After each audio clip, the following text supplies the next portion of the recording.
सभी भक्तों को प्रणाम। जय श्री राम। तो आइए रामचरितमानस का जो सुंदर कांड का पाठ चल रहा है उसे वहीं से आरंभ करते हैं जहां हमने इसे कल विश्राम दिया था, और इस धर्म की राह पर एक बार फिर से एक साथ चलते हैं। तो मेरे साथ बोलिए जय श्री राम। दोहा। ब्रह्म अस्त्र तेहि साधा, कपि मन कीन्ह विचार, जोना ब्रह्म सर मानहूं, महिमा मिटई अपार। अंत में उसने ब्रह्मास्त्र का संधान अर्थात प्रयोग किया। तब हनुमान जी ने मन में विचार किया कि यदि ब्रह्मास्त्र को नहीं मानता हूं तो उसकी अपार महिमा मिट जाएगी। ब्रह्म बाण कपि कहूं तहि मारा, परतहूं बार कटुक संघारा, तहि देखा कपि मूर्छित भयउ, नाग पास बांधे सी लगयउ। उसने हनुमान जी को ब्रह्म बाण मारा, जिसके लगते ही वे वृक्ष से नीचे गिर पड़े, परंतु गिरते समय भी उन्होंने बहुत सी सेना मार डाली। जब उसने देखा कि हनुमान जी मूर्छित हो गए हैं, तब वह उनको नागपाश से बांध कर ले गया। जासु नाम जपि सुनहु भवानी, भव बंधन काटहि नर ज्ञानी। तासु दूत की बंध तरुआवा, प्रभु का रज लगी कपहि बंधावा। शिव जी कहते हैं, हे भवानी सुनो, जिनका नाम जप कर ज्ञानी अर्थात विवेकी मनुष्य संसार के बंधन को काट डालते हैं, उनका दूत कहीं बंधन में आ सकता है? किंतु प्रभु के कार्य के लिए हनुमान जी ने स्वयं अपने आप को बंधवा लिया। कपि बंधन सुनी निश्चर धाये, कौतुक लगी सभा सब आए। 10 मुख सभा दिखी कपि जाई, कही न जाए कछु अति प्रभु आई। बंदर का बांधा जाना सुनकर राक्षस दौड़े और कौतुक के लिए अर्थात तमाशा देखने के लिए सब सभा में आए। हनुमान जी ने जाकर रावण की सभा देखी। उसकी अत्यंत प्रभुता अर्थात ऐश्वर्य कुछ कही नहीं जाती।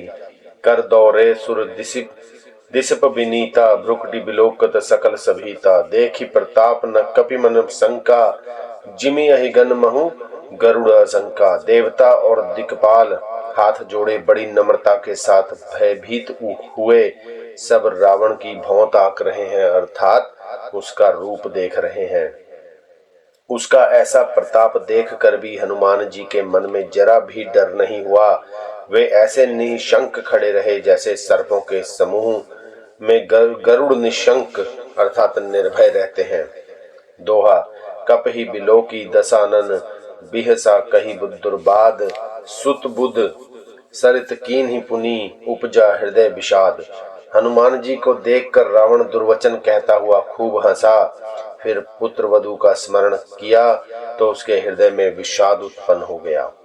कह लंकेश कवन तै कीसा, कही के बल गालहि बन खीसा। कीधो श्रवण सुनहि मनि, नहीं मोही देखऊं अति असंक सठ तोही। लंकपति रावण ने कहा, हे वानर तू कौन है? किसके बल पर तूने वन को उजाड़ कर नष्ट कर डाला? क्या तूने कभी मेरा नाम और यश कानों से नहीं सुना? रे शठ, मैं तुझे अत्यंत निशंक देख रहा हूं। मारे निश्चर कहीं अपराधा, कहूं सठ तो ही न प्राण कई बाधा। सुनु रावण ब्रह्मांड निकाया, पाई जासु बल बरचत पाया। तूने किस अपराध से राक्षसों को मारा? रे मूर्ख बता, क्या तुझे प्राण जाने का भय नहीं है? हनुमान जी ने कहा, हे रावण सुन, जिनका बल पाकर माया संपूर्ण ब्रह्मांडों के समूह की रचना करती है, जाके बल बिरंची हरि ईसा, पालत सृजत हरत 10 सीसा। जाबल शीस धरत सहसानन, अंड कोश समेत गिरि कानन। जिनके बल से हे दशाशीष ब्रह्मा विष्णु महेश सृष्टि का सृजन पालन और संहार करते हैं, जिनके बल से सहस्त्र मुख अर्थात फणों वाले शेष जी पर्वत और वन सहित समस्त ब्रह्मांड को सिर पर धारण करते हैं। धरई जो विविध देह सुरत्राता, तुमसे सठ न सिखावनु दाता। हर को दंड कठिन जही भंजा, तही समेत नृप दल मद गंजा। जो देवताओं की रक्षा के लिए नाना प्रकार की देह धारण करते हैं और जो तुम्हारे जैसे मूर्खों को शिक्षा देने वाले हैं, जिन्होंने शिवजी के कठोर धनुष को तोड़ डाला और उसी के साथ राजाओं के समूह का गर्व चूर्ण कर दिया। खरदूषण, त्रिशिरा और बाली बधे सकल अतुलित बलशाली, जिन्होंने खरदूषण, त्रिशिरा और बाली को मार डाला, जो सब के सब अतुलनीय बलवान थे। दोहा, जाके बल लवलेश तय, जीते हु चराचर झारी, तासु दूत मैं जा करी, हरि आने हो प्रिय नारी। जिनके लेश मात्र अर्थात बल से तुमने समस्त चराचर जगत को जीत लिया और जिनकी प्रिय पत्नी को तुम चोरी से हर लाए हो, मैं उन्हीं का दूत हूँ। जानो मैं तुम्हारे प्रभुताई, सहस बाहु सन परी लड़ाई, समर बाली सन करी जरु पासा, सुनि कपि बचन भीष बेरासा। मैं तुम्हारी प्रभुता को खूब जानता हूँ। सहस्त्र बाहु से तुम्हारी लड़ाई हुई थी और बाली से युद्ध करके तुमने यश प्राप्त किया था। हनुमान जी के मार्मिक वचन सुनकर रावण ने हंसकर बात टाल दी। खाए हूँ फल प्रभु लागी भूखा, कपि सुभावते तोरे रूखा, सबके देह परम प्रिय स्वामी, मारहि मोहि कुमारग गामी। हे राक्षसों के स्वामी, मुझे भूख लगी थी, इसलिए मैंने फल खाए और वानर स्वभाव के कारण वृक्ष तोड़े हैं। हे निशाचरों के मालिक, देह सबको परम प्रिय है। कुमार्ग पर चलने वाले दुष्ट राक्षस जब मुझे मारने लगे, जिन मोही माराते मैं मारे, तही बार पर बांधे तनय तुम्हारे, मोहिना कछु बांधई कई काजा, कीन चहऊं निज प्रभु कर काजा। तब जिन्होंने मुझे मारा उनको मैंने भी मारा, उस पर तुम्हारे पुत्र ने मुझको बांध लिया, किंतु मुझे अपने बांधे जाने की कुछ भी लज्जा नहीं है। मैं तो अपने प्रभु का कार्य किया चाहता हूँ। विनती करऊं जो री कर रावण, सुनहु मान तजी मोर सिखावन, देखहु तुम निज कुल ही विचारी, ब्रह्म तजी भजहु भगत भयहारी। हे रावण, मैं हाथ जोड़कर तुमसे विनती करता हूँ, तुम अभिमान छोड़कर मेरी सीख सुनो। तुम अपने पवित्र कुल का विचार करके देखो और ब्रह्म को छोड़कर भक्त भयहारी भगवान को भजो। जाके डर अति काल डराई, जो सुर असुर चराचर खाई, तासो बैरु कभी नहीं का कीजे, मोरे कहे जान की दीजे। जो देवता, राक्षस और समस्त चराचर को खा जाता है, वह काल भी जिसके डर से अत्यंत डरता है, उनसे कदापि वैर ना करो और मेरे कहने से जानकी जी को मुझे दे दो। दोहा, प्रणतपाल रघुनायक, करुणा सिंधु खरारी, गए शरण प्रभु राखे ही, तब अपराध बिसारी। खर के शत्रु श्री रघुनाथ जी शरणागतों के रक्षक और दया के समुद्र हैं। शरण जाने पर प्रभु तुम्हारा अपराध भुलाकर तुम्हें अपनी शरण में रख लेंगे।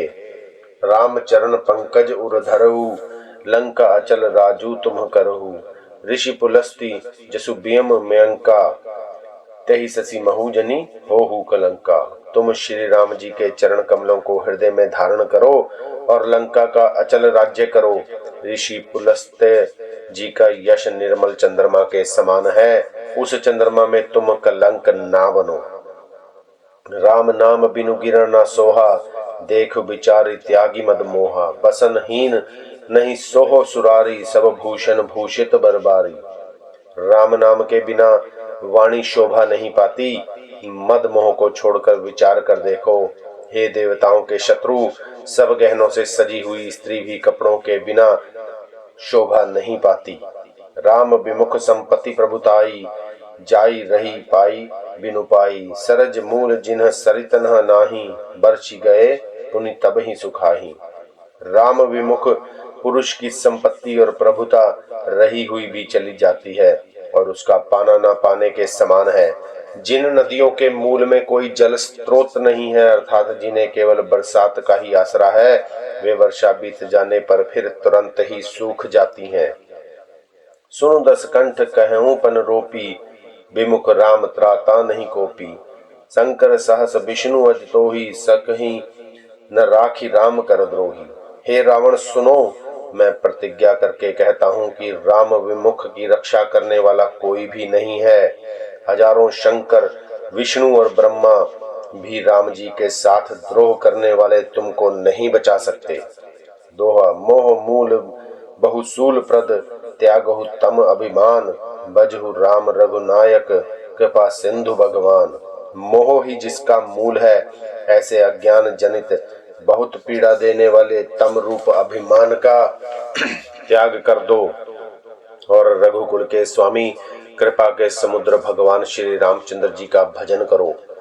यद्यपि कही कपि अति हित बानी भक्ति विवेक बिरति ने आसानी बोला बिहसी महा अभिमानी मिला हम ही कपि गुरु बड़ ज्ञानी।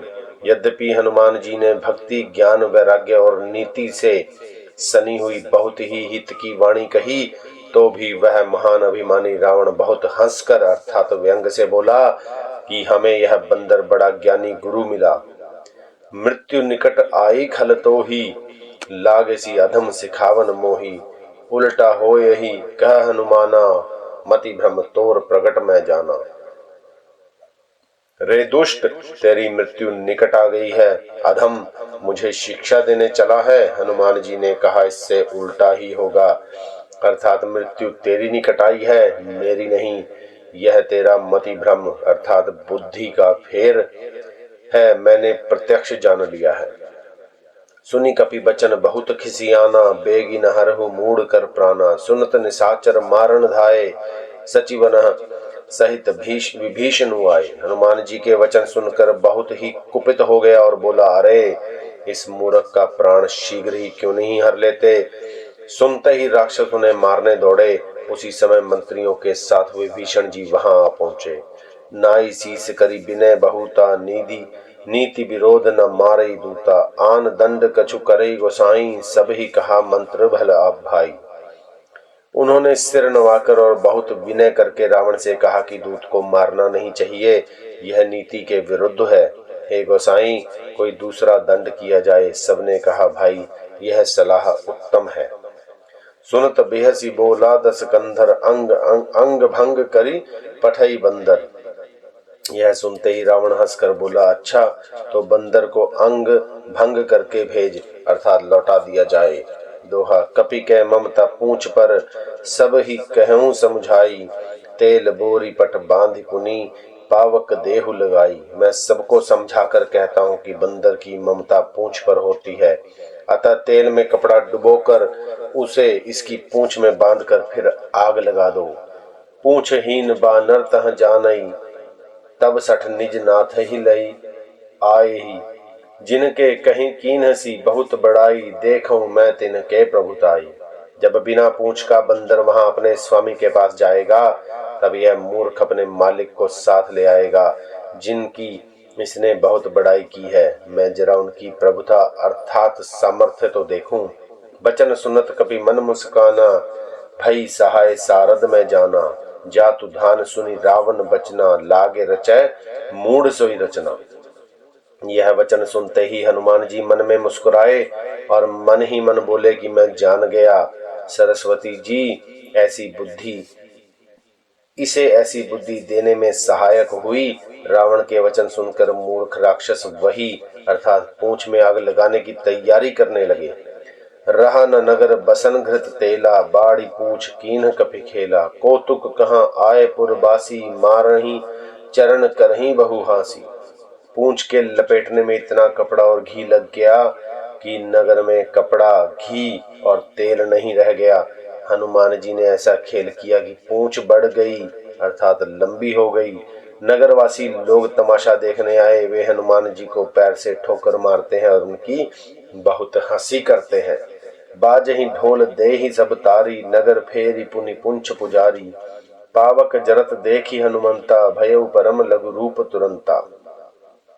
ढोल बजते हैं, सब लोग तालियां पीटते हैं। हनुमान जी को नगर में फिराकर फिर पूंछ में आग लगा दी। अग्नि को जलते हुए देखकर हनुमान जी तुरंत ही बहुत छोटे रूप में हो गए। निबुकी चढ़े कपि कनक अटारी भई संभीत निशाचर नारी। बंधन से निकलकर वे सोने की अटारियों पर जा चढ़े। उनको देखकर राक्षसों की स्त्रियां भयभीत हो गई। दोहा हरि प्रेरित तही अवसर चले मरुत 49 अट्टहास करी गर्जा कपी बड़ी लाग आकाश। उसी समय भगवान की प्रेरणा से 49 पवन चलने लगे। हनुमान जी अट्टहास करके गरजे और बढ़कर आकाश से जा लगे। देह विशाल परम हरुआई, मंदिर ते मंदिर चढ़ धाई। जरई नगर भा लोग बिहाला, झपट लपट बहु कोटि कराला। देह बड़ी विशाल परंतु बहुत ही हल्की अर्थात फुर्तीली है। वे दौड़कर एक महल से दूसरे महल पर चढ़ जाते हैं। नगर जल रहा है, लोग बेहाल हो गए। आग की करोड़ों भयंकर लपटें झपट रही हैं। तात मातुहा सुनई पुकारा, यही अवसर को हम ही उबारा। हम जो कहा यह कपि नहीं होई, बानर रूप धरे सुर कोई। हाय बप्पा हाय मैया, इस अवसर पर हमें कौन बचावेगा। चारों ओर यही पुकार सुनाई पड़ रही है। हमने तो पहले ही कहा था कि यह वानर नहीं है, वानर का रूप धरे कोई देवता है। साधु अवज्ञा करु फलु ऐसा, जरे नगर अनाथ कर जैसा। जारा नगरु निमिष एक माही, एक विभीषण कर ग्रह नाही। साधु के अपमान का यह फल है कि नगर अनाथ के नगर की तरह जल रहा है। हनुमान जी ने एक ही क्षण में सारा नगर जला डाला, एक विभीषण का घर नहीं जलाया। ताकर दूत अनल जहीं सिरजा, जरा न सो तही कारण गिरजा। उलटी पलटी लंका सब जारी, कूदी परा पुनि सिंधु मझारी। शिव जी कहते हैं, हे पार्वती, जिन्होंने अग्नि को बनाया हनुमान जी उन्हीं के दूत हैं, इसी कारण वे अग्नि से नहीं जलते। हनुमान जी ने उलट पलट कर अर्थात एक ओर से दूसरी ओर तक सारी लंका जला दी। फिर वे समुद्र में कूद पड़े। दोहा पूंछ बुझाई खोई श्रम, धरि लघु रूप बहोरी। जनक सुता के आगे टाट, भयउ कर जोरी। पूंछ बुझाकर थकावट दूर करके और फिर छोटा सा रूप धारण कर हनुमान जी श्री जानकी जी के सामने हाथ जोड़कर जा खड़े हुए। मातु मोहि दीजे कछु चीन्हा, जैसे रघुनायक मोहि दीन्हा। चूड़ा मणि उतारी सब दयु, हर्ष समेत पवन सुत लयु। हनुमान जी ने कहा, हे माता, मुझे कोई चिन्ह अर्थात पहचान दीजिए, जैसे श्री रघुनाथ जी ने मुझे दिया था। तब सीता जी ने चूड़ामणि उतार कर दी। हनुमान जी ने उसको हर्ष पूर्वक ले लिया। कहे तात अस मोर प्रणामा, सब प्रकार प्रभु पूरन कामा। दीन दयाल बिरदू संभारी, हरहु नाथ मम संकट भारी। जानकी जी ने कहा, हे तात, मेरा प्रणाम निवेदन करना और इस प्रकार कहना, हे प्रभु, यद्यपि सब प्रकार से पूर्ण काम है, आपको किसी प्रकार की कामना नहीं है, तथापि दीनों दुखियों पर दया करना आपका विरध है और मैं दीन हूँ। अतः उस विरध को याद करके हे नाथ, मेरे भारी संकट को दूर कीजिए। तात सक्र सुत कथा सुनायहु, बान प्रताप प्रभु ही समझायहु। मास दिवस महु नाथु न आवा, तो पुनि मोहि जियत नहीं पावा। हे तात, इंद्र पुत्र जयंत की कथा अर्थात घटना सुनाना और प्रभु को उनके बाण का प्रताप समझाना अर्थात स्मरण कराना। यदि महीने भर में नाथ न आए तो फिर मुझे जीती ना पाएंगे। कहु कपि के ही विधि रखो प्राणा, तुम हु तात कहत अब जाना। तो ही देखी शीतली भई छाती, पुनि मो कहूँ सोई दिनु सो राती। हे हनुमान, कहो मैं किस प्रकार प्राण रखूं। हे तात, तुम भी अब जाने को कह रहे हो। तुमको देखकर छाती ठंडी हुई थी, फिर मुझे वही दिन और वही रात। दोहा जनक सुतहि समुझाई करी, बहु विधि धीरजु दीन। चरण कमल सिरु नाई कपि, गवनु राम पहि कीन। हनुमान जी ने जानकी जी को समझाकर बहुत प्रकार से धीरज दिया और फिर उनके चरण कमलों में सिर नवाकर श्री राम जी के पास गमन किया। चलत महाधुनि गर्जसी भारी, गर्भ स्त्रवही सुनी निशिचर नारी। नागी सिंधु एहि पर ही पावा, शबद किलिकला कपिहि सुनावा। चलते समय उन्होंने महाध्वनि से भारी गर्जन किया, जिसे सुनकर राक्षसों की स्त्रियों के गर्भ गिरने लगे। समुद्र लांघ कर वे इस पार आए और उन्होंने वानरों को किलकिला शब्द अर्थात हर्ष ध्वनि सुनाया। हर्ष सब बिलो की हनुमाना, नूतन जन्म कपि न तब जाना। मुख प्रसन्न तन तेज बिराजा, कीन्हे सी रामचंद्र कर काजा। हनुमान जी को देखकर सब हर्षित हो गए और तब वानरों ने अपना नया जन्म समझा। हनुमान जी का मुख प्रसन्न है और शरीर में तेज विराजमान है, जिससे उन्होंने समझ लिया कि ये श्री रामचंद्र जी का कार्य कर आए हैं। मिले सकल अति भय सुखारी, तलफत मीन पाव जिमीबारी, चले हर्षी रघुनायक पासा, पूछत कहत नवल इतिहासा। सब हनुमान जी से मिले और बहुत ही सुखी हुए, जैसे तड़पती हुई मछली को जल मिल गया हो। सब हर्षित होकर नए नए इतिहास अर्थात वृत्तांत पूछते कहते हुए श्री रघुनाथ जी के पास चले। तब मधुबन भीतर सब आए, अंगद सम्मत मधु फल खाए, रखवारे जब बरजन लागे, मुष्टि प्रहार हनत सब भागे। तब सब लोग मधुवन के भीतर आए और अंगद की सम्मति से सबने मधुर फल या मधु और फल खाए। जब रखवाले बरजने लगे तब घूंसों की मारते ही सब रखवाले भाग छूटे। तो आज सुबह के पाठ को हम यहीं पर विश्राम देंगे और आज संध्या को फिर आप लोगों से मुलाकात होगी और इस रामचरितमानस के सुंदर कांड के प्रसंग को आगे बढ़ाएंगे। तब तक के लिए अपना बहुत ध्यान रखिए और इस धर्म की राह पर चलते रहिए और राम नाम का जप करते रहिए। जय श्री राम।